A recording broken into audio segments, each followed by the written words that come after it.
روشنیاں بکھیرتے کمرے میں پھولوں کی مسحور کن خوشبو پھیلی ہوئی تھی۔ وہ سرخ لہنگے میں ملبوس دلہن بنی اس وسیع اور اس شاندار سے پیٹ پر برجمان تھی۔ وہ حسین تو تھی مگر میک اپ اور جیولری نے اس کے حسن کو دو آتشا کر دیا تھا۔ سر جھکائے بیٹھی اپنے ہاتھوں کو آپس میں مسلتے وہ نروس سی ہو رہی تھی، کیونکہ کچھ دیر پہلے جس شخص کے نام اس نے اپنے جملہ حقوق کیے تھے، اسے جاننا تو دور اس نے دیکھا تک نہیں تھا۔ وہ صرف یہی جانتی تھی کہ پولیس میں کسی بڑی پوسٹ پر فائز محترم۔ اگرچہ سائمہ آپی نے بار بار اسے کہا تو تھا کہ حیا تمہارا دلہا بے حد ہینڈسم ہے، مگر حیا نے ان کی اس بات پر نہ تو دل میں یقین کیا اور نہ ہی کوئی تبصرہ، کیونکہ اسے سائمہ آپی کی تعریفوں والی عادت کا پتہ تھا۔ انہیں ہر کوئی ہی خوبصورت لگتا تھا۔ رشتہ طے کرتے وقت سائمہ آپی نے اس سے پوچھنے کی زحمت ہی نہیں کی تھی۔ لڑکی کی ماں سے مل کر سیدھا نکاح کی ڈیٹ ہی فکس کر دی تھی، کیونکہ وہ شہروز بھائی کے آنے سے پہلے اس کا نکاح کرنا چاہتی تھی۔ حیا چونکہ اپنی وجہ سے انہیں پریشان نہیں دیکھنا چاہتی تھی، اس لیے خاموشی سے سر جھکا دیا تھا۔ صبح تک دل میں کوئی احساس نہیں تھا، مگر اب ہتھیلیوں میں پسینہ اترتا جا رہا تھا۔ شرم، گھبراہٹ، خوف کے سب احساسات بیک وقت طاری ہو رہے تھے۔ نہ جانے وہ شخص کیسا ہوگا، کس مزاج کا ہوگا، اس کے ساتھ کیسے پیش آئے گا، یہ خیال اس کی دھڑکن کو بڑھائے جا رہا تھا۔ وہ بھی انہی سوچوں میں گم تھی جب دروازہ کھلا اور بے پناہ وجاہت کا حامل ڈی ایس پی ایذان حسن اندر داخل ہوا آیا۔ حیا کے دل نے ہزاروں کی سپیڈ سے رفتار پکڑ لی۔ دروازہ بند کرنے کے بعد وہ آہستگی سے چلتا ہوا بیڈ کی طرف آیا اور اس سے فاصلے پر ٹک گیا۔ حیا کا جھکا سر مزید جھک گیا۔ کچھ لمحے خاموشی چھائی رہی۔ وہ اس کے بولنے کی منتظر تھی، پھر اس کی گمگیر سحر انگیز آواز گونجی۔ میں ٹو دی پوائنٹ بات کرنے کا عادی ہوں۔ میرا شادی کا کوئی ارادہ نہیں تھا، صرف ممی کی وجہ سے ماننا پڑا۔ میری جاب بہت ٹف ہے، میں زیادہ وقت نہیں دے سکوں گا، سو امید کرتا ہوں کہ تم اس چیز کو سمجھو گی اور میرے لیے مسئلہ پیدا نہیں کرو گی۔ بات کے اختتام پر اس کی طرف دیکھا گیا مگر وہ خاموش رہی۔ ایذان چند لمحے اس کے جھکے ہوئے سر کو دیکھتا رہا۔ اچانک ذہن میں ممی اور بوا کا فقرہ گونجا۔ ایذان، ہم نے تمہارے لیے ہیرا ڈھونڈا ہے، بہت ہی پیاری دلہن ہے تمہاری۔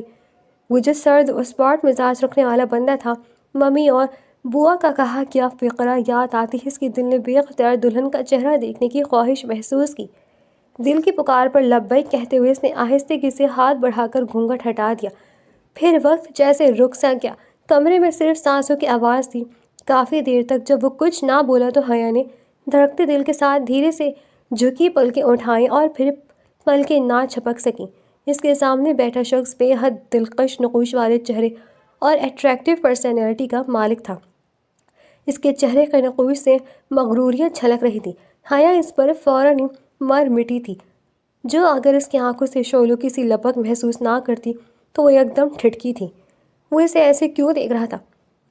تم ریشما بوتیک میں جاب کرتی رہی ہو؟ ایذان حسن کا سرد لہجے میں پوچھا گیا سوال حیا کے پیروں تلے سے زمین نکال گیا۔ اسے اس بات پر بالکل حیرت نہیں ہوئی کہ وہ یہ بات کیسے جانتا ہے۔ وہ پولیس والا تھا اور کچھ دن پہلے ہی تو ساتھ کام کرنے والی لڑکی توبی نے اسے پولیس کی ریڈ کرنے کے بارے میں بتایا تھا۔ وہ دنگ تھی تو اس بات پر کہ وہ اس کے وہاں جاب کرنے کے بارے میں کیسے جان گیا تھا۔ وہ ششدر سی سانس روکے سے دیکھی گئی۔ جواب دو۔ اس کا لہجہ پہلے سے بھی زیادہ سرد و پتھریلا تھا۔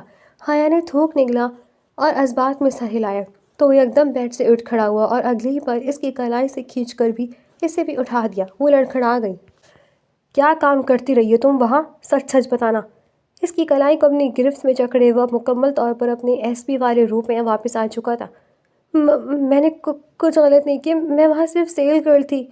اس کی آواز کانپ رہی تھی۔ صرف سیلز گرل تھی یا کچھ اور بھی کرتی رہی ہو وہاں؟ وہ دھاڑا تھا۔ نہیں، خدا کی قسم صرف سیل گرل تھی۔ وہ رونے لگی۔ تمہیں لگتا ہے میں یقین کر لوں گا؟ بہت عرصے سے وہاں پر دھندا چل رہا تھا۔ وہاں کام کرنے والی سبھی لڑکیاں پیسے کے لیے بھی خود کو بیچ رہی تھیں۔ تم بھی تو مڈل کلاس فیملی سے ہونا، یہ ضرورت تمہیں بھی ہوگی۔ وہ لوگ اتنے اچھے تو نہیں ہیں کہ تمہاری خوبصورتی کو انہوں نے کیش نہ کیا ہو؟ وہ اس کی آنکھوں میں آنکھیں گاڑے آنکھ برساتے مگر نفرت بھرے لہجے میں پھنکار رہا تھا۔ حیا بے بسی کی حالت میں کھڑی تھی۔ آنسو اس کی خوبصورت آنکھوں سے موتیوں کی طرح ٹوٹ کر گر رہے تھے۔ وہ بے حد خوفزدہ نگاہوں سے ایذان حسن کو دیکھ رہی تھی، جس کی آنکھوں میں اس وقت خونی تاثرات تھے۔ سامنے کھڑی لڑکی کا ہوش و حسن اس پر کسی قسم کا کوئی فرق نہیں ڈال رہا تھا۔ میں نے کوئی غلط کام نہیں کیا، میں بے قصور ہوں۔ وہ لرزتے بے بس لہجے میں روتے ہوئے بولی، جھوٹ، بکواس، تم وہاں پر وہی سب کرتی رہی ہو جو دھندا وہاں پر چل رہا تھا۔ اگر سچ نہیں بتاؤ گی تو میں تمہیں ابھی کے ابھی پولیس اسٹیشن لے جاؤں گا اور پھر وہاں لیڈی کانسٹیبل اپنے طریقے سے تم سے سچ اگلوائے گی۔ اس کی خونخوار لہجے میں دی گئی دھمکی نے حیا کے ہوش اڑا دیے۔ نہیں، پلیز، خدا کی قسم، میں نے کچھ نہیں کیا۔ وہ اور شدت سے رونے لگی۔ بے قصور ہو تم، آئزہ نے دانت پیس کر کہا تو اس نے فوراً اثبات میں سر ہلا دیا۔ تو وہ اسے چھوڑتا الماری کی طرف بڑھا اور ایک فائل نکال کر اس کے سامنے میز پر پٹک دی۔ کاغذات بکھر گئے اور ان کے درمیان موجود تصویریں وہ ایک ایک کر کے پلٹتا گیا، اور پھر جیسے ہی اس کی تصویر آئی اس نے اٹھا کر حیا کے چہرے پر دے ماری۔ حیا کے وجود کو جھٹکا لگا، تصویر اس کے چہرے سے ٹکرا کر نیچے گر گئی تھی۔ وہ پھٹی پھٹی نگاہوں سے زمین پر گری اپنی تصویر کو دیکھ رہی تھی۔ یہ جتنی بھی تصویریں ہیں سب طوائفوں کی ہیں۔ تمہاری تصویر کا ان کے درمیان ہونا ظاہر کرتا ہے کہ تم بھی انہی میں سے ایک ہو۔ وہ اس کا بازو دبوچ کر پھنکارا۔ حیا کا پورا وجود زلزلوں کی زد میں تھا۔ ایک غلط جگہ پر نوکری کا انتخاب اسے طوائفوں کی فہرست میں لا کھڑا کرے گا یہ اسے سوچا بھی نہیں تھا۔ میں نے کچھ نہیں کیا، میں بے خبر تھی، اللہ جانتا ہے۔ وہ مسلسل انکار کر رہی تھی۔ چپ، ایک لفظ بھی مت بولنا۔ میں نے تم جیسی مکار جھوٹ بولتی عورتیں دیکھی ہیں جو خود کو نیک پاک ظاہر کیے ہوتی ہیں مگر اندر سے وہ غلاظت کا ڈھیر ہوتی ہیں۔ نفرت و حقارت بھرے لہجے میں کہتے کسی کی اصلیت اسے یاد آئی تھی۔ جسم کا رواں رواں ان دیکھی آگ میں جلنے لگا۔ اس کا دل چاہا اس خوبصورت چہرے والی بد کردار لڑکی کا گلا دبا دے۔ میں نے کچھ نہیں کیا۔ وہ منہ پر ہاتھ رکھ کے بلک بلک کر رونے لگی۔ تم ایسے نہیں سچ بولو گی، تمہارا منہ کھلوانے کے لیے پولیس اسٹیشن لے جانا پڑے گا۔ آنکھ برساتے لہجے میں کہتے وہ اسے کلائی سے جکڑے دروازے کی طرف بڑھا تھا۔ وہ جو اس آفات پر پہلی ہی ادھموئی ہو رہی تھی، اس کی پولیس اسٹیشن لے جانے کے ارادے پر ہوش کھوتی نیچے گرنے لگی تھی جب وہ یکدم پلٹتا لب پھینچ کر اس کے بے جان وجود کو سنبھال گیا تھا۔ ساری رات گزر گئی، وہ ایک پل کے لیے بھی سو نہ سکا۔ وجیح چہرے پر گھمگیر سختی چھائی ہوئی تھی، آنکھیں جیسے ضبط سے سرخ ہو رہی تھی۔ اس شادی سے اگرچہ اس کی کوئی دلی وابستگی نہیں تھی، یہ شادی اس نے صرف ممی کی ضد پر کی تھی۔ وہ ممی کی خوشی کی خاطر شادی جیسی ذمہ داری کو فرض سمجھ کر قبول کر بھی لیتا، جو اگر اس کی زندگی میں آنے والی لڑکی ثنا بھابھی جیسی نہ نکلتی تو۔ ثنا بھابھی اور احسن بھائی کا خیال آتے ہی اس کا ذہن یکدم ماضی میں چلا گیا۔ احسن اس کا بڑا بھائی تھا جس کے 6 سال پہلے ثنا بھابھی سے شادی ہوئی تھی۔ یہ شادی خالصاً ممی نے اپنی پسند سے کروائی تھی۔ ثنا کی تصویر انہیں کسی رشتے والے نے دکھائی تھی۔ خوبصورت نقوش والی معصوم صورت ثنا انہیں فوراً ہی پسند آ گئی تھی۔ ماں باپ فوت ہو چکے تھے، ماموں ممانی کے پاس رہتی تھی۔ اگرچہ اسٹیٹس میں وہ کسی طرح ان سے میل نہیں کھاتے تھے، مگر ہائی فائی اسٹیٹس سے تعلق رکھنے کے باوجود ممی کبھی بھی اسٹیٹس کانشیس نہیں رہی، اور نہ انہوں نے اپنے دونوں بیٹے احسن اور آئزان کو ہونے دیا۔ من موہنی سی صورت والی ثنا جب احسن کی زندگی میں آئی تو وہ پہلی نظر میں اس سے محبت کر بیٹھا، جو وقت گزرنے کے ساتھ ساتھ بے حد مضبوط ہوتی گئی۔ آئزان ان دونوں پولیس فورس کی ٹریننگ پر تھا۔ وہ شادی پر صرف 3 دن کی چھٹی لے کر آیا تھا۔ اسے بھی ثنا بھابھی کافی خوش اخلاق اور اچھی لگی تھی۔ پھر دوبارہ 6 مہینے بعد تب آیا جب ٹریننگ مکمل ہو چکی تھی۔ گھر کا ماحول بہت ہی خوشگوار تھا۔ ممی، احسن بھائی، ثنا بھابھی تینوں بہت ہی خوش لگ رہے تھے۔ اسے پتہ چلا کہ وہ چاچو بننے والا ہے۔ اس خبر نے اسے بھی مسرور کر دیا۔ اس نے دیکھا کہ ارینج میرج ہونے کے باوجود احسن بھائی اپنی بیوی سے بے حد محبت کرتے ہیں۔ ان دونوں کا کپل اسے ایک آئیڈیل کپل لگا تھا۔ اس نے دل سے ان کی خوشیوں کی دعا بھی کی تھی، مگر اسے نہیں پتا تھا یہ سب عارضی تھا۔ ننھے مہمان کی آمد میں تھوڑا ہی عرصہ بچا تھا جب ایک روز وہ ڈیوٹی سے گھر آیا۔ لاؤنج میں لینڈ لائن بجنے لگا۔ اس نے اپنا فون سمجھ کر اپنے روم سے اٹھایا تو ساکت رہ گیا۔ وہ کوئی شخص تھا جو ثنا بھابھی کو دھمکا رہا تھا، اپنے پاس ایک رات کے لیے آنے کو کہہ رہا تھا، جو جواب میں وہ روتے ہوئے منتیں کر رہی تھی۔ پلیز میری جان چھوڑ دو، وہ دھندا میری مجبوری تھا مگر اب میں چھوڑ چکی ہوں، اپنے شوہر کے ساتھ مخلص ہوں، پلیز میرا گھر برباد نہ کرو۔ آئزان حسن کا رواں رواں سلک اٹھا، کن پٹیوں میں خون ٹھوکریں مارنے لگا۔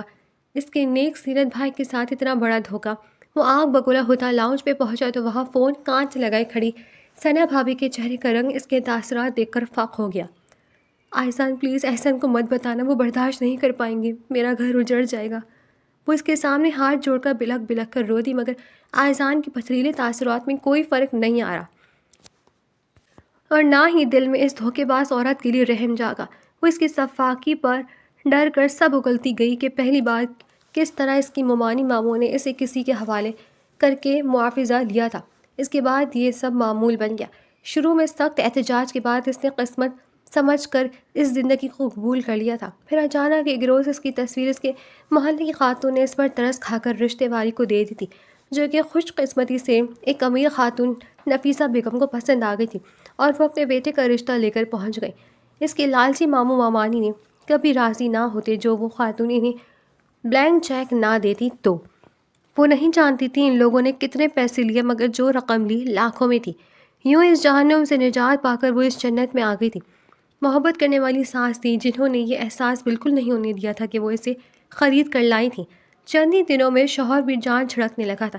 وہ اپنی زندگی سے بہت خوش تھی، مگر دل میں نہ جانے کیوں دھڑکا سا لگا رہتا تھا۔ جب 8 مہینے بعد اچانک اسے فون آنے لگے۔ یہ شخص اس وقت اس کا مستقبل گاہک ہوا کرتا تھا۔ اس کی شادی کے وقت وہ کہیں باہر گیا ہوا تھا اور اب یہ چاہ رہا تھا کہ پہلے کی طرح وہ اس کے ساتھ وقت گزارے، مگر اس کے انکار پر وہ دھمکا رہا تھا۔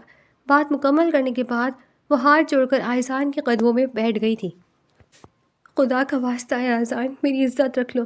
گھر میں ننھے مہمان کے روپ میں خوشی آنے والی ہے، سب کچھ جل کر راکھ ہو جائے گا۔ وہ بلک بلک کر رو رہی تھی۔ آئزان بنا کچھ کہے پتھریلے تاثرات لیے وہاں سے چلا گیا تھا۔ پھر اس نے اس شخص کا نام پتہ سب کچھ ثنا بھابھی سے پوچھنے کے بعد اسے اریسٹ کر لیا تھا۔ بے شک اس نے ثنا بھابھی کی عزت رکھ لی تھی، اپنے ہونٹ سی لیے تھے، مگر اس عورت کی شکل اسے نفرت ہوتی تھی۔ وہ اسے دیکھنا نہیں چاہتا تھا، مگر ایک ہی گھر میں رہ کر آمنا سامنا ہو جاتا تھا۔ ایسے میں آئزان کی آنکھوں میں اتنی ناگواری، اتنا تنفر جھلکانے لگتی تھی کہ ثنا شرمندہ ہو کر نظریں جھکا لیتی تھی۔ وہ جب احسن بھائی کو اس پر محبت چھڑکتے دیکھتا تو اسے تکلیف ہوتی تھی۔ وہ کس طور ان کی پاکیزہ محبت کے قابل نہیں تھی، مگر یہ سب برداشت کرنا اس کی مجبوری تھی۔ اس کی خاموشی اور سرد پن کو ممی اور احسن بھائی نے محسوس کیا اور بہت بار پوچھا بھی، مگر وہ ٹال گیا۔ دن یوں نہیں گزر رہے تھے۔ ایک روز وہ پولیس اسٹیشن سے گھر آئے تو ملازموں سے پتہ چلا ثنا بھابھی کی طبیعت خراب ہو گئی تھی، تو نفیسہ بیگم اور احسن انہیں ہاسپٹل لے کر گئے تھے۔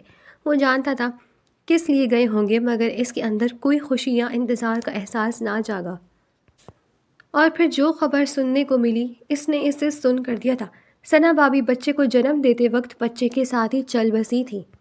ڈاکٹرز کے مطابق بظاہر کوئی خاص پیچیدگی نہیں تھی، مگر ان کا جسم رسپانس ہی نہیں کر رہا تھا۔ شاید وہ خود بھی زندہ نہیں رہنا چاہتی تھی۔ اس اتنے بڑے سانحے پر جہاں احسن بھائی اور ممی کی حالت خراب تھی، وہاں اسے بھی دھچکا پہنچا تھا۔ بے شک وہ اس عورت کے لیے اپنا دل صاف نہیں کر پا رہا تھا، مگر وہ یوں زندگی سے منہ موڑ لے ایسا تو اسے نہیں چاہا تھا۔ حادثے کو ایک ہفتہ بھی نہیں گزرا تھا جب ایک دن احسن بھائی بھی دل بند ہونے سے خدا کو پیارے ہو گئے۔ محبوب بیوی کی جدائی وہ سہ نہیں سکے تھے۔ نفیسہ بیگم بے ہوشی کی حالت میں دن رات ہاسپٹل میں رہی تھی۔ عائزہ کو بھائی کی موت کے غم نے ساتھ ساتھ ممی کی زندگی کی بھی لالے پڑ گئے تھے۔ اگرچہ سبھی رشتہ دار ساتھ دے رہے تھے، اندر سے ٹوٹنے کے باوجود وہ بمشکل خود کو سنبھالے ہوئے تھا۔ پھر 10 دن بعد جب وہ ہوش میں آئی تو وہ انہیں گھر لے آیا تھا۔ بظاہر تو وہ ٹھیک ہو گئی تھی، مگر ان کے دل کو اس سانحے سے بہت برا روگ لگا چکا تھا، جس کی وجہ سے وہ دل کی مریض بن گئی تھی۔ بیٹے اور بہو کی موت کے 6 ماہ بعد ان کے دل کا آپریشن ہوا۔ اس کے بعد سے وہ ممی کا بہت زیادہ خیال رکھنے لگا تھا۔ سارا وقت نفیسہ بیگم کے ساتھ ہوا بوا رہتی تھی، جو ان کی خاندانی ملازمت تھی۔ اس واقعے کے بعد جہاں وہ ماں کے لیے پہلے سے بڑھ کر کیئرنگ ہو گیا تھا، وہاں اس کے مزاج کی سنجیدگی بھی بڑھ گئی تھی۔ وقت گزرتا رہا، 6 سال بیت گئے تھے، مگر ممی کا دل ٹھیک نہ ہو سکا۔ ان کے لیے یہ حادثہ ابھی بھی نیا تھا۔ وہ اکثر بہو اور بیٹے کو یاد کر کے روتی رہتی تھی۔ ہر بار چیک اپ پر ڈاکٹر آئزان سے یہی بات کہتا تھا کہ انہیں ٹینشن سے بچا کر رکھنا ہے، کیونکہ ان کا دل اتنا کمزور ہو چکا ہے کہ وہ برداشت نہیں کر پائیں گی۔ اس لیے وہ پوری کوشش کرتا تھا کہ وہ خوش رہیں۔ اتنی ٹف روٹین میں ڈیوٹی سے واپس آنے کے بعد وہ زیادہ وقت ان کے ساتھ گزارنے کی کوشش کرتا۔ بوا کبھی مشکور رہتا، جو نفیسہ بیگم کا بہت خیال رکھتی تھی۔ پچھلے 1 سال سے ممی نے اس سے شادی کی ڈیمانڈ شروع کر دی تھی۔ وہ اپنے پوتے پوتیوں کو دیکھنا چاہتی تھی۔ وہ بھی 1 سال سے انہیں ٹالتا آ رہا تھا۔ اگرچہ کو ایجوکیشن میں پڑھنے کے باوجود وہ کبھی لڑکیوں کی طرف مائل ہوا نہ انہیں اپنے قریب بھٹکنے دیا۔ حالانکہ کالج اور پھر یونیورسٹی میں اس کی دلکش وجاہت اور چارمنگ پرسنالٹی پر ہزاروں لڑکیاں مرتی تھیں، مگر اس کا رویہ اس معاملے میں ہمیشہ سرد اور خوش رہا، اور پھر بھابھی کے روپ میں جس عورت کی اصلیت اس نے جانی، اس کے بعد تو عورتوں سے سخت متنفر ہو گیا تھا۔ اس کے ٹالنے کے باوجود ممی کی ضد بڑھتی جا رہی تھی۔ وہ پریشان تھا کیونکہ ممی کے دل میں پھر سے ہلکی ہلکی تکلیف شروع ہو گئی تھی۔ ڈاکٹرز کا کہنا تھا کہ وہ سٹریس میں ہے، انہیں ریلیکس رکھا جائے۔ اس نے بہت ہی بے بسی کے عالم میں ممی سے ریکویسٹ کی کہ وہ انہیں خوش دیکھنا چاہتا ہے۔ تو تب ان کے لبوں پر ایک ہی ڈیمانڈ آئی کہ اگر تم شادی کے لیے راضی ہو جاؤ تو میرا سٹریس کم ہو سکتا ہے۔ تب نہ چاہتے ہوئے بھی اس نے دل پر پتھر رکھ کر ہاں کہہ دی تھی۔ ممی نے رشتہ دیکھنے کا کام بوا کے ذمہ لگایا تھا۔ بس ان کی ایک ہی ڈیمانڈ تھی، لڑکی ثنا کی طرح عام گھرانہ سی ہو اور نیک سیرت ہو۔ انہیں اپنے لیول کے بڑے خاندان سے بہو نہیں لانی۔ پھر بوا نے ایک رشتے داری سے بات کر کے ایک لڑکی کی تصویر جب نفیسہ بیگم کو دکھائی تو ثنا کی طرح انہیں یہ لڑکی بھی پہلی نظر میں بھا گئی۔ بے حد حسین چہرے پر جھلکتی معصومیت نے انہیں گرویدہ کر دیا تھا۔ پھر یہ جان کر کے لڑکی کے پیرنٹس نہیں ہیں، صرف ایک بڑی بہن ہے، تو دل اور بھی اس کے لیے گداس ہو گیا۔ آئزان حامی بھرنے کے بعد لا تعلق ہو چکا تھا۔ لڑکی سے ملنا تو دور، دیکھنے میں بھی دلچسپی نہ دکھائی تو نفیسہ بیگم نے بھی اصرار نہ کیا۔ وہ مان گیا تھا، یہی بڑی بات تھی۔ ویسے بھی ان دونوں بہت سخت مصروف تھا۔ شہر میں بڑھتے ہوئے فحاشی کے اڈوں کو ختم کرنے کا بیڑا اس نے اپنے سر لے رکھا تھا۔ کئی beauty parlours, shopping malls, academies وغیرہ پر وہ چھاپے مار رہا تھا، جہاں صرف ستھرے بزنس کی آڑ میں غلط کام ہو رہا تھا۔ انہی دنوں اسے شہر کے ایک معروف بوتیک جس کا نام ریشما بوتیک تھا، اس کے بارے میں اطلاع دی گئی کہ وہاں غلط دھندا چل رہا تھا۔ کافی دنوں کی نگرانی کے بعد اس نے ایک دن اچانک ریڈ کیا اور عملے سمیت تمام ورکرز کو بھی اریسٹ کر لیا جو اس کام میں ملوث تھے۔ صرف وہی لوگ بچ گئے تھے جو اس روز چھٹی پر تھے، مگر اس کی ٹیم نے ان لوگوں کی تصاویر اسے لا کر دی تھی۔ زیادہ تر لڑکیاں ہی تھیں۔ وہ سرسری نگاہوں سے سب کو تصویر دیکھ رہا تھا جب ایک لڑکی پر اس کی نظر چند سیکنڈ کے لیے رکی تھی۔ اس کے حسین چہرے پر اتنی معصومیت اور بکھری ہوئی تھی کہ اسے اس کے لیے افسوس اور نفرت ایک ساتھ محسوس ہوئی۔ اس نے اپنی ٹیم کو حکم دیا، ان سب کے بارے میں بھی انفارمیشن نکلوا لو، انہیں بھی اریسٹ کرنا ہے۔ یہ حکم اس نے صبح کو ہی دیا تھا۔ پھر اسی شام اس کا نکاح تھا۔ نکاح کی تقریب میں بھی اس کے تاثرات اسپاٹ ہی رہے۔ وہ نہیں جانتا تھا کہ اس کی زندگی میں شامل ہونے والی لڑکی کون تھی، کیسی تھی، کیا کرتی تھی، وہ کچھ نہیں جانتا تھا۔ حالانکہ ممی اور بوا نے اسے بتانا بلکہ تصویر دکھانے کی بھی کوشش کی، مگر اس نے خود ہی انکار کر دیا تھا۔ کمرے میں آ کر بھی احساسات ویسے ہی اسپاٹ تھے جنہیں بمشکل اس نے کچھ نارمل کیا، مگر گھونگھٹ اٹھاتی ہی جو جھٹکا اسے لگا وہ اس کے پیروں تلے سے زمین کھینچ لے گیا تھا۔ اس کے سامنے اس کی بیوی کے روپ میں وہی لڑکی بیٹھی تھی جس کی تصویر اس نے صبح تھانے میں دوسری دھندا کرنے والی لڑکیوں کے ساتھ دیکھی تھی۔ وہ اتنا مشتعل ہوا کہ اپنے اور اس کے درمیان موجود رشتے کی پرواہ نہ کرتے ہوئے اسے اسی وقت تفتیش کے لیے تھانے لے جا رہا تھا۔ اگر وہ خوف سے بے ہوش نہ ہوتی تو اسے یہ بھی خیال نہ آتا کہ اس کا اقدام ممی کے لیے قابل برداشت ہو سکتا ہے یا نہیں۔ اپنے اشتعال پر قابو پاتے دانتوں کو سختی سے بھینچے اس نے اسے بیڈ پر لٹا دیا اور خود کمرے سے باہر نکل آیا تھا۔ ساری رات ادھر سے ادھر ٹہلتے، اپنے اندر اٹھتی آگ کو کنٹرول کرنے کی کوشش کرتے اس نے ڈرائنگ روم میں گزار دی۔ رات ختم ہو چکی تھی مگر وہ ابھی بھی ویسی ہی پوزیشن میں صوفے سے ٹیک لگائے بیٹھا تھا، جسم کا رواں رواں سے لگ رہا تھا۔ آنکھیں کھول کر اس نے گھڑی میں وقت دیکھا، صبح کے 7 بج رہے تھے۔ اگر ممی اسے ڈرائنگ روم میں دیکھ لیتی تو سوال کرتی، اس لیے گہری سانس لیتے وہ دبے پاؤں ڈرائنگ روم سے نکلا اور اپنے کمرے کی طرف بڑھ گیا۔ ساری رات وہ بے ہوشی کے عالم میں رہی۔ جب آنکھ کھلی تو خود کو بیڈ پر پایا۔ کچھ دیر خالی خالی نظروں سے چھت پر موجود فانوس کو تکتی رہی، پھر ذہن دھیرے دھیرے کام کرنے لگا اور اسے گزری رات کے واقعات یاد آنے لگے۔ تیزی سے ادھر ادھر نظریں گھماتے وہ یکدم اٹھ بیٹھی تھی، مگر وہ کہیں نہیں تھا۔ سکون بھری سانس خارج کرتے اس نے جسم پر موجود بھاری لباس اور زیورات کو دیکھا اور ان سے نجات حاصل کرنے کے لیے بیڈ سے اٹھتی وہ ڈریسنگ روم کی طرف بڑھ گئی۔ وہاں 2-3 الماریاں تھیں۔ اس نے ایک الماری کھولی تو وہ لیڈیز کپڑوں سے بھری ہوئی تھی، یقیناً اس کی ہی تھی۔ ایک سیاہ سادہ سا ڈریس منتخب کرنے کے بعد اس نے خود کو جویلری اور بھاری ڈریس سے نجات دلائی۔ واش روم جا کر منہ دھویا اور پھر تولی سے چہرہ خشک کرتی وہ جیسے ہی کمرے میں آئی سانس خشک ہو گیا۔ سامنے ہی وہ جلاد رات والے تاثرات چہرے پر لیے بیٹھا ہوا تھا۔ اسے دیکھتا اٹھ کر قریب آیا۔ حیا خوفزدہ ہو کر اپنے قدم پیچھے لیتے لیتے دیوار سے جا لگی۔ وہ اس سے کچھ فاصلے پر آ کر رک گیا تھا اور پھر اس کی طرف دیکھتے ہوئے خونخوار لہجے میں بولا، 1 منٹ کے اندر اندر میرے کمرے سے دفع ہو جا۔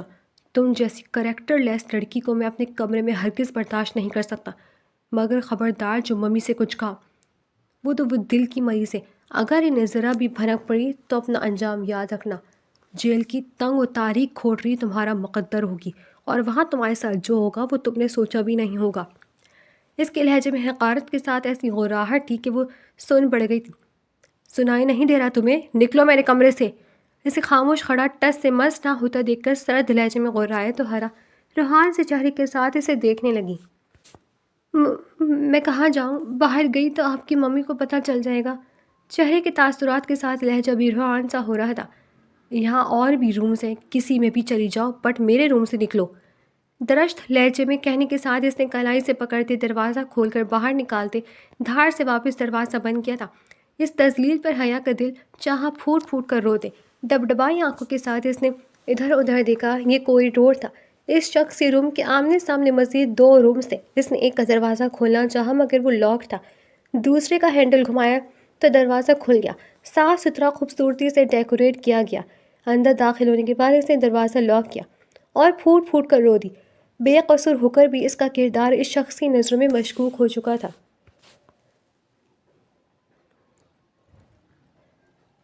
سائمہ آپی سے 6 سال بڑی تھی۔ ماں کا اس وقت انتقال ہوا جب وہ 5 سال کی تھی اور سائمہ آپی 11 سال کی تھی۔ اس کے بعد بابا نے اسے اور سائمہ آپی کو اکیلے پالا تھا۔ وقت گزرنے لگا، اچانک بابا کی طبیعت خراب رہنے لگی تو جھٹ پٹ 19 سالہ سائمہ آپی کی شادی کر دی۔ لڑکا دور پڑے کے جانے والوں کا تھا۔ سائمہ آپی کی شادی کو 4 سال ہو گئے تھے جب حیا نے کالج میں ایڈمیشن لیا اور فرسٹ ایئر کا امتحان دے کر فارغ ہی ہوئی تھی جب بابا اچانک چل بسے تھے۔ سائمہ آپی اسے اپنے گھر لے آئی تھی۔ گھر میں ان کی ساس اور شوہر تھے۔ یہاں آ کر اسے اندازہ ہوا کہ وہ کتنی مشکل لائف جی رہی تھی۔ شوہر شکی مزاج بد زبان تھا تو ساس اس سے بھی 10 ہاتھ آگے۔ اس کے آنے پر سائمہ آپی کی ساس نے تو ناک بھوت چڑھایا تھا مگر شہروز بھائی نے کچھ نہیں کہا، بلکہ ماں کو بھی اسی نے خاموش کرایا۔ سائمہ کو اس کی اس ہمدردی پر بہت حیرت ہوئی۔ وقت گزرنے لگا، حیا یہیں سے کالج جاتی تھی۔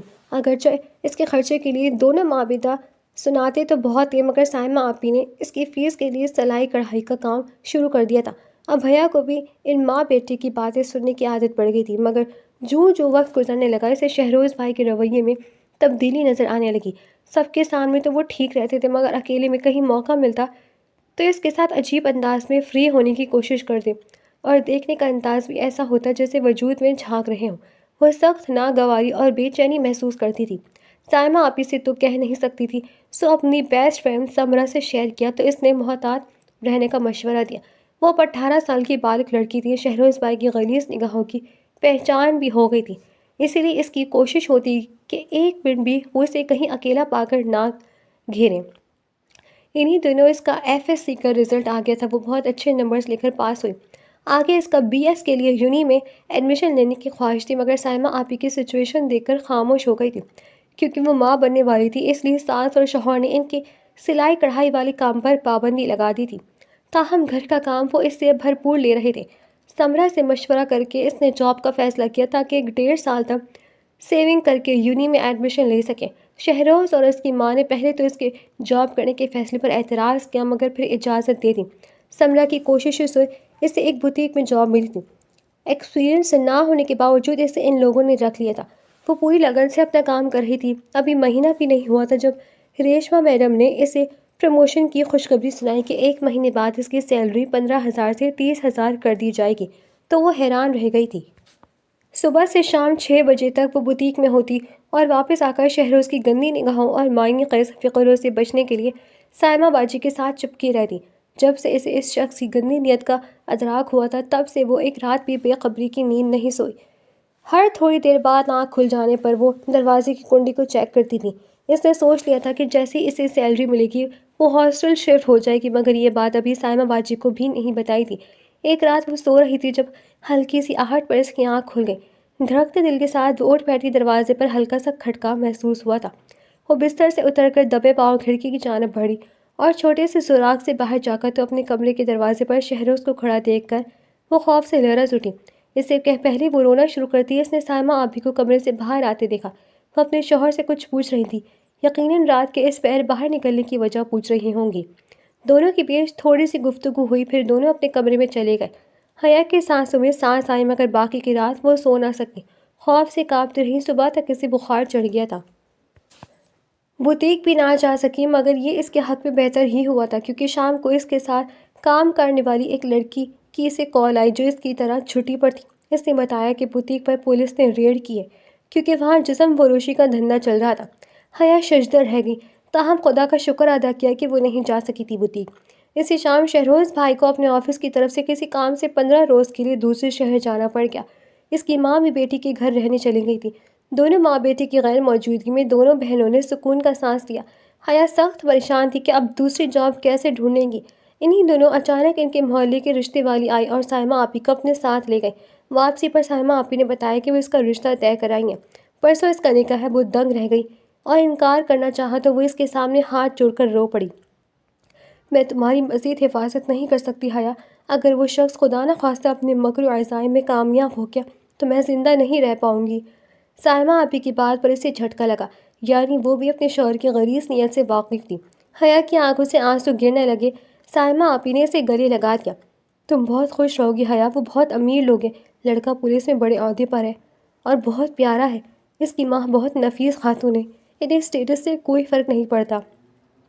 سائمہ آپی اسے گلے سے لگائے خوشی سے کھنکتے لہجے میں بتا رہی تھی، آپی پلیز مجھے ابھی شادی نہیں کرنی، میں دوسری جاب ڈھونڈ لوں گی اور ہاسٹل شفٹ ہو جاؤں گی۔ اسے شادی کے نام پر گھبراہٹ ہو رہی تھی۔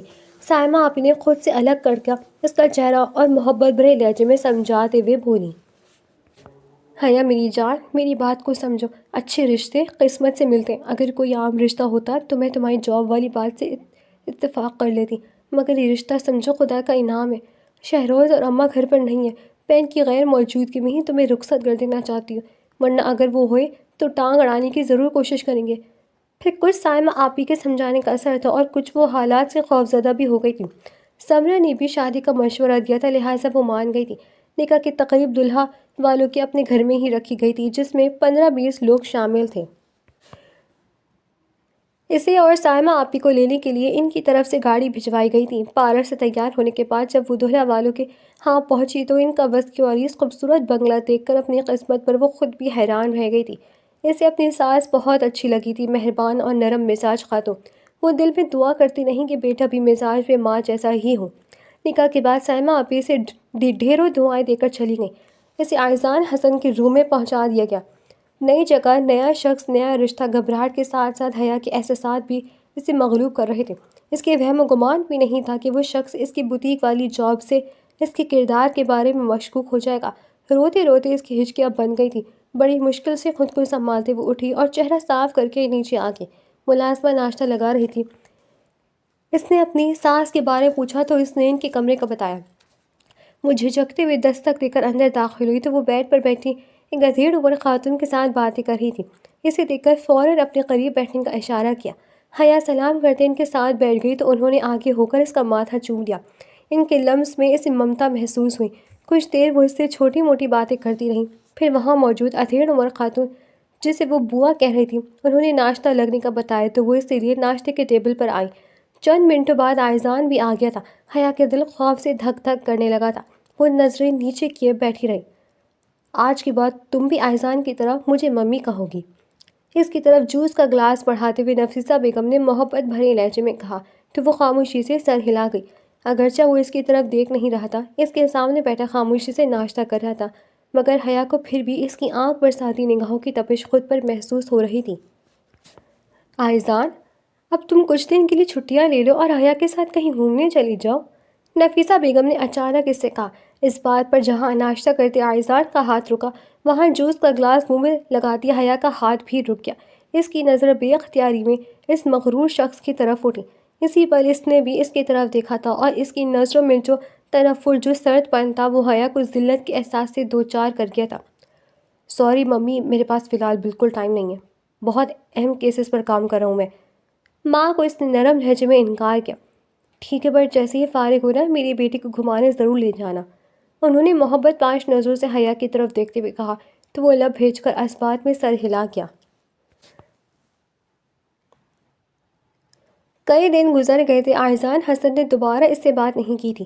صرف کھانے کے ٹیبل پر ماں کے سامنے وہ مارے بہانے کوئی نہ کوئی جملہ بول دیتا تھا۔ جب نفیسہ بیگم حیا کے بارے میں کوئی بات کرتے ہوئے اس کو زبردستی بیچ میں گھسیٹ لیتی، ورنہ تو وہ اس کی طرف دیکھتا بھی نہیں تھا۔ اگر اتفاقیہ نظر پڑ جاتی تو اس کی وہ نظر اتنا تنفر، اتنی حقارت لیے ہوئی تھی کہ حیا کو اپنا وجود ذلت کی اتھاہ گہرائیوں میں گرتا وہ محسوس ہوتا تھا۔ جبکہ نفیسہ بیگم، جنہیں وہ ان کے کہنے پر ممی کہتی تھی، ان کی محبت اس کے لیے اتنی زیادہ بڑھنے لگی تھی کہ وہ اب زیادہ تر وقت انہی کے ساتھ ہی گزارنے لگی تھی۔ رات کو صرف سونے کے لیے وہ اوپر روم میں آتی، باقی سارا وقت وہ ممی اور بوا کے ساتھ نیچے گزارتی۔ وہ دونوں اوپر نہیں آ سکتی تھی کیونکہ بوا کو جوڑوں کا مسئلہ تھا اور ممی کو دل کا۔ سیڑھیاں چڑھنے سے ان کا سانس پھولتا تھا۔ حیا نے اس بات کو اپنے لیے باعث فائدہ سمجھا، ورنہ اس کے اکیلے کمرے میں رہنے کا بھانڈا پھوٹ سکتا تھا۔ دن یوں نہیں گزر رہے تھے جب ایک دن سائمہ آپی نے فون کر کے بتایا کہ شہروز نے اس کے نکاح کا سن کر بہت واویلا مچایا۔ البتہ اس کی ماں سن کر پرسکون ہو گئی تھی کہ بوجھ سر سے ٹلا، مگر سائمہ کو ان ماں بیٹے کے پرواہ نہیں تھی۔ وہ حیا کے لیے خوش تھیں، اسے بار بار پوچھ رہی تھی کہ آئزان کیسا ہے، وہ اس کے ساتھ خوش تو ہے نا؟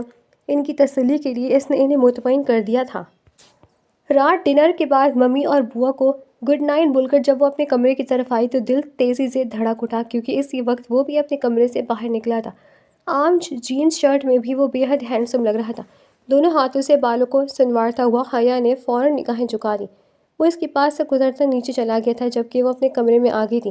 دروازہ لاک کرنے کے بعد اس نے وضو کیا اور جانماز بچھا کر کھڑی ہو گئی۔ نماز کے بعد دعا کے لیے ہاتھ اٹھائے تو آنکھیں برسنے لگی۔ نکاح والے دن اپنے نصیب پر رشک آ رہا تھا اور رات اس کے لیے ذلت بھری ثابت ہوئی تھی۔ نہ جانے کب تک وہ خاموش لبوں سے دعا کرتی رہی۔ جانماز سمیٹ کر وہ بیڈ پر لیٹنے کے ارادے سے آگے بڑھی ہی تھی جب دروازے پر ہلکی سی دستخط کے ساتھ اس کا دل دہل گیا تھا۔ ڈرتے ڈرتے دروازہ کھولا تو آئزان کو کھڑا دیکھ کر دل زور سے دھڑکا۔ بلیک پینٹ پر بلو کلر کی شرٹ اور بلیک کی جیکٹ پہنے دلکش نقوش والے مغرور چہرے پر سرد و پھتریلے تاثرات تھے۔ حیا کا دل پھر سے کسی انہونی کے خیال سے لرزنے لگا۔ روم میں آؤ، میرے بات کرنی ہے تم سے، انہی سرد تاثرات کے ساتھ سرد لہجے میں کہتا وہ پلٹ گیا تھا۔ حیا کی حالت خراب ہونے لگی۔ مرتا کیا نہ کرتا کہ مصداق دوپٹہ درست کیا اور مرے مرے قدموں سے اس کے کمرے کے دروازے پر پہنچ کر ناک کیا تو یس کی آواز پر اندر داخل ہو گئی۔ سامنے ہی وہ کھڑا تھا۔ دیکھو، میں ایک ہی بار یہ بات کروں گا، یوں سمجھو تمہارے لیے موقع ہوگا، اس کے بعد بھی تم نے سچ نہ بولا تو پھر میں اپنا کام کروں گا، اور اگر تم قصوروار نکلو گی تو میں ہرگز تم ہمارے رشتے کی پرواہ نہیں کروں گا، تمہارا انجام بہت برا ہوگا، لہٰذا سچ سچ بتا دو، اس بوتیک میں کتنے عرصے سے کام کر رہی تھی تم؟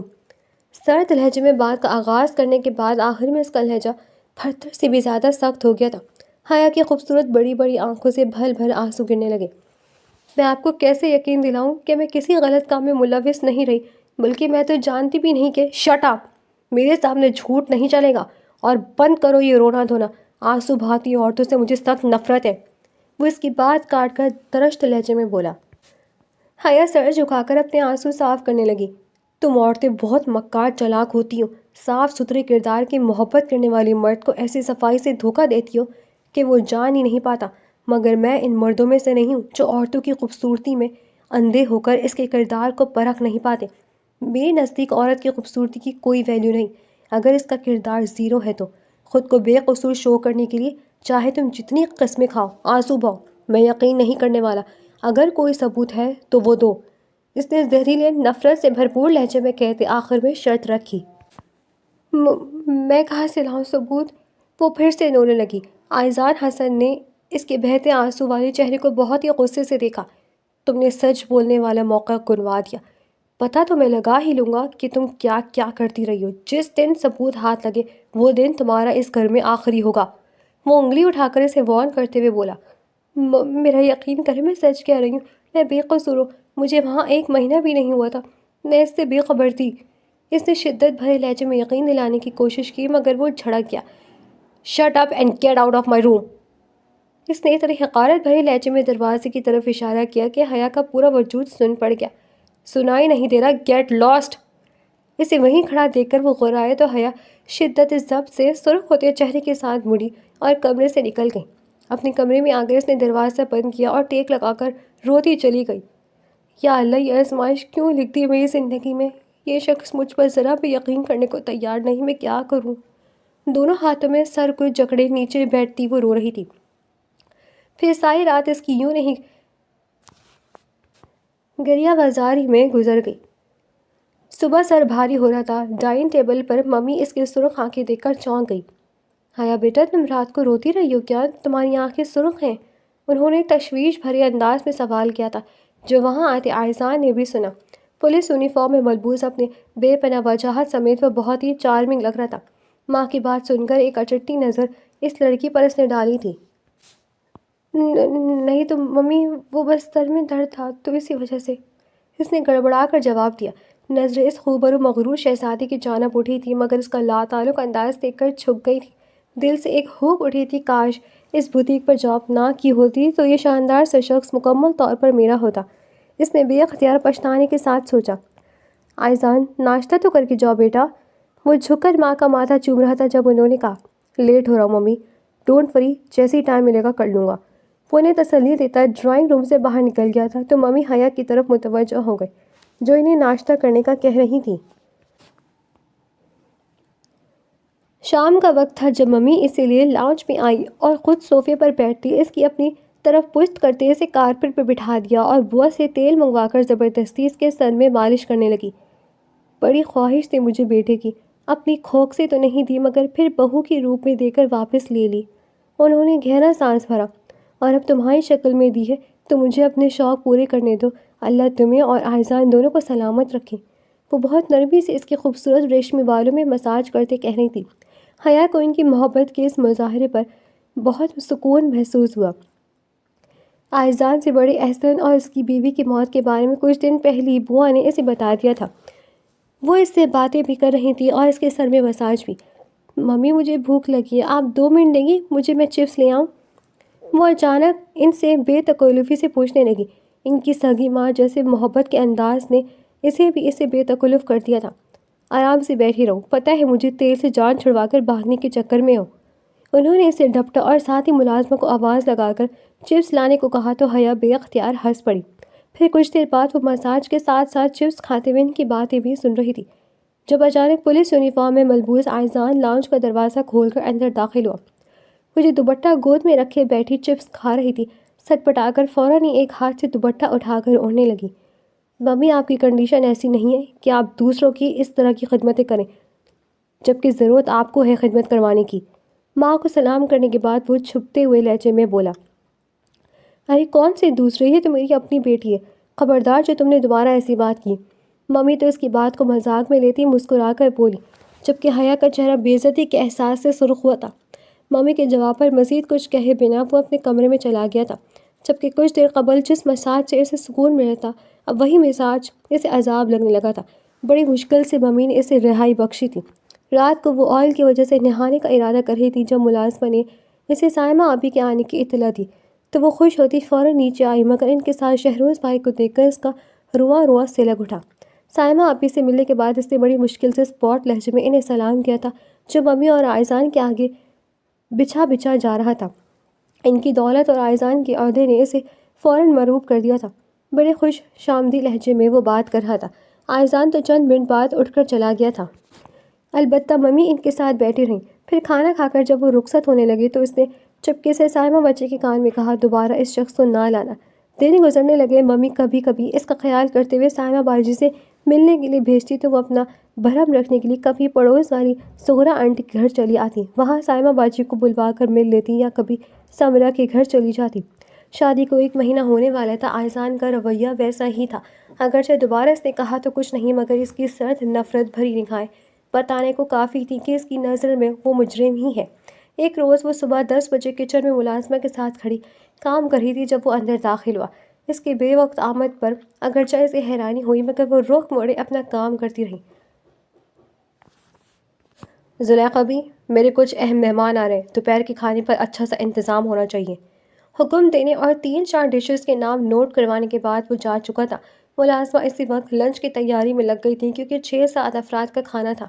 ذرا سی کمی بیشی ہوتی تو آئزان کے غصے کا سامنا کرنا پڑتا، وہ بھی ملازمہ کے ساتھ مل کر ہیلپ کرانے لگیں۔ لنچ تیار کرتے کرتے 3 بج گئے۔ مسلسل کھڑے رہنے کی وجہ سے اس کی ٹانگیں اور کمر درد کر رہی تھی، پھر بھی اس نے ملازمہ بیچاری کا احساس کرتے سب کچھ ٹرالی میں سمیٹ کر آیا۔